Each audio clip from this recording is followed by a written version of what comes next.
Outro tema que nos deixou completamente impactados, o que lle pasou a unha familia de Guecho no País Vasco. Atendede porque resulta que foron intoxicados por chumbo. Sufriron unha intoxicación por chumbo, e diredes vós, como é posible? Pois, posiblemente había chumbo nunha xerra de cerámica da que bebían todos os días. Mirade, Beatriz ten 72 anos, ela comezou a sentirse mal, a ter dores no corpo, a doerlle moitísimo a barriga, foi ao médico e detectáronlle 700 microgramos de chumbo no seu corpo, cando o normal é ter entre 45 e 50 microgramos. Igual que Beatriz, tamén 8 membros da súa familia. E xa o dicían eles, pois parece que cada día de beber desa xerriña estábamos bebendo un vasiño de veleno. Imos a falar deste tema co doutor Viso, imos a ver como podemos detectar se nas xerras da nosa casa temos chumbo, pero antes imos escoitar esta terrible historia de Beatriz e a súa familia. Me dolía el pecho, me costaba respirar, palpitaciones, no dormía, no comía, dolores de tripas insoportables y ya me ingresaron. Y entonces allí Osakidetza chapó, me hizo TAC, escáner, pruebas, todo tipo, colonoscopia, todo tipo, y todo daba bien debido a mi edad. Entonces me mandó análisis de enfermedades raras. Bueno, yo no le di más importancia y un día me llaman y me dicen que ingrese urgentemente, que los niveles de plomo son muy graves, que tengo que ir a urgencias, que tengo plomo, que tengo unos niveles de plomo terribles y que no puede ser, y que fuera ya, porque me podía morir. Los niveles son de 0 a 50. Yo entré con 700 y ya salí con 400. Entonces ellos directamente llaman a Salud Pública. Me llaman y me dicen que van a venir a casa en unos días, pocos días, a hacer análisis de agua, que van a hacer mediciones y que cojan una jarra, donde yo bebía habitualmente, es la jarra, la mesa en la cocina y una botella, y vienen, se lo llevan, y al día siguiente me dicen que los niveles de agua de la jarra es excepcionales, los niveles son hasta 10, mi jarra tenía 900, o sea, todos los días tomábamos unos vasitos bien de veneno. Y es una jarra de barro, pintada, decorada, bueno, con pintura, y a la vez yo lo usaba de frutero, puede ser ensaladera o puede ser decorativo, y yo lo usaba para beber todos los días, entonces ahí bien acumulado el plomo. Supongo que desde el principio no tendría igual, la pintura estaría bien, pero a lo largo de los años, llevo años bebiendo en esa jarra, se ha ido acumulando. Soy responsable de un envenenamiento de toda mi familia, sobre todo los niños pequeños que dicen daños neurológicos irreparables, y ellos están bien y son alegres, pero que los daños pues, pueden ser a la larga. El daño que ha hecho el plomo pueden ser daños a la larga. Bueno, quedamos máis cabreados con esta historia, porque ahora estaredes na casa, cantos de vos tedes estas xerras de cerámica, na miña casa sobre todo pro viño, para tomar un vaso de viño a comida, pois son as xerras que se empregan.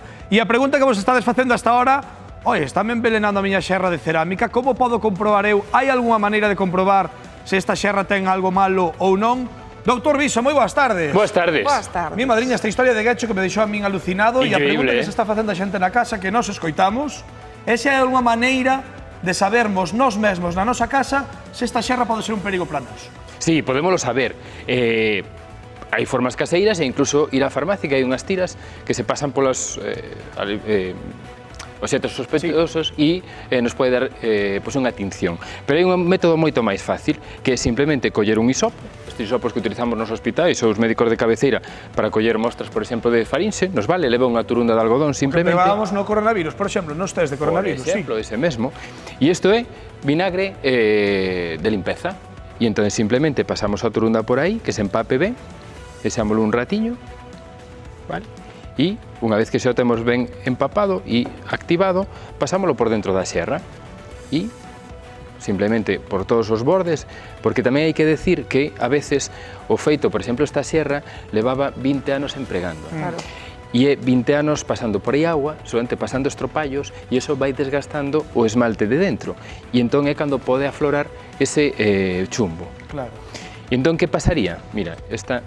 Que notaríamos aí? Teóricamente, vamos a poñer aquí, que se ve moito mellor, queda branca, quer dicir que non hai chumbo. Se houbera chumbo, iríase tinguindo o algodón de distintos colores según a cantidade de chumbo. Podría ser un gris ou incluso hasta un negro, vale? Entón, oxidaría un pouco eso que estamos vendo. Non sería oxidaría, porque sería máis amarillento, senón simplemente porío de colores oscuros, en distintos tonos de grises, desde un gris claro, si habría pouco chumbo, hasta un gris moi oscuro, incluso un negro.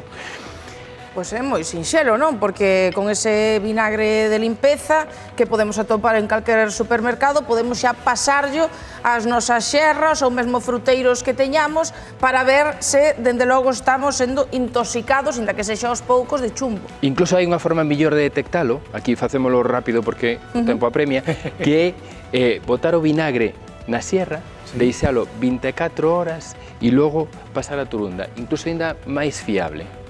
Vale. Non empapar a turunda directamente, senón deixar o vinagre dentro e o día seguinte vaciamos o vinagre, baleiramos e pasamos a turunda. E pasamos a turunda. Gústame o nome de turunda, que eu non tiña nin idea. Sería máis sensible, pero ollo, que a intoxicación por chumbo aquí manifestouse por un dolo abdominal. E máis, esta señora, a Beatriz, fixeron tag, fixeron analítica, non atopaban e foi cando fixeron o análise do chumbo. Pero pode producir anemia, alteracións neurolóxicas, abortos, partos prematuros, infertilidade, convulsións. O sea, estamos falando dunha intoxicación que se sigue mantendo, pode ter moita gravidade. En esa familia había 8 persoas intoxicadas, entre elas menores de idade, que imagino que a perigosidade tamén aumenta pois nos menores, non? No, e que logo usaban a xerra tamén para ter froita. E ollo que a froita ten acidez.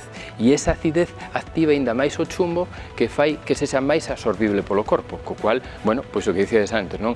Que de niveis tope, que son hasta 40, 50 microgramos por litro como máximo de ter no corpo, chegaron a 700 e 900, é dicir, canto acúmulo de chumbo se foi formando aí, non? Para min, viso, sen dúbida, o titular é que nas xerras de cerámica hai chumbo. Eu non tiña nin idea, un material que en principio eu non asociaba absolutamente a xerras. Esperadme un momentiño porque imos ir en directo ata Santiago de Compostela, porque ali temos a nosa compañeira María, precisamente cun ceramista, e queremos preguntar, María, directamente, xa que estás con ese ceramista, se este tipo de materiais como o chumbo están permitidos nas xerras de cerámica que empregamos para uso alimentario, claro.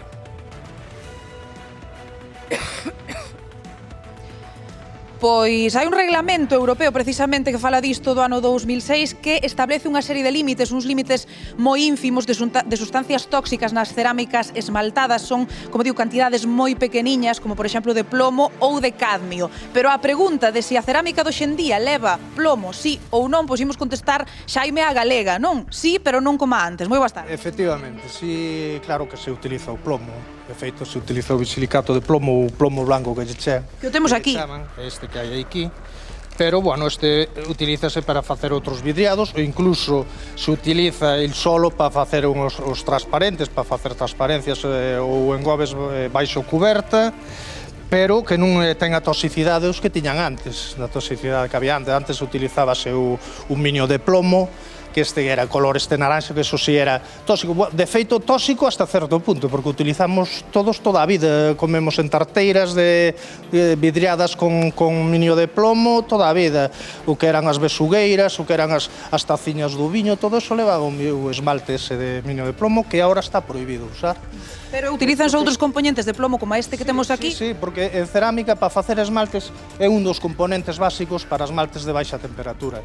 Pero se me permites lanzar unha mensaxe de tranquilidade, porque estamos falando de que os esmaltes de hoxendía xa non son tóxicos, digamos, e ten que ver moito coa temperatura, non? Claro, non teñen que ver. Home, un esmalte de plomo, se se cocedera en moi baixa temperatura, pois sí podería dar algún problema, pero, bueno, o ceramista que se precie hoxe en día, casi todos, a máis os contemporáneos, todos facemos alta temperatura.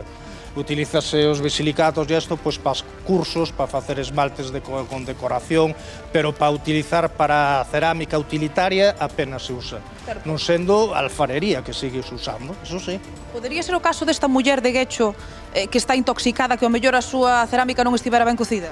Pois pode ser, a min pareceme tan raro, porque, bueno, xa che digo, nós toda a vida utilizamos cacharros de plomo, incluso bebíamos auga por as tuberías de plomo, nunca chegamos aos niveles así tan altos que chegou esta señora, que a min pareceme super extraño, é un caso aparte, digo, a ver se a señora tiña algo xa na saúde ou algo así, que lle iba moi mal, que lle facía moi mal o tema, porque a verdade é que é un caso moi extraño hoxe en día.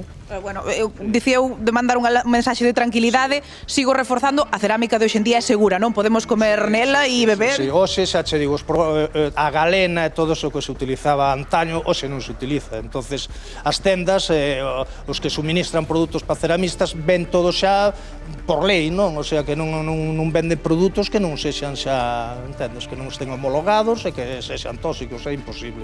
Bueno, pois quedamos con ese mensaxe, con esa clave, non? A cerámica de hoxe en día é segura, e sobre todo agora nunha época, graciña a Xaime, que está moi de moda, así que nós non quixamos perder tampouco a oportunidade de estar aquí nun centro de cerámica, de seguido imos volver e imos facernos unha peciña a ver que materiais leva e sobre todo aprender da man de Xaime que se dá moi ben.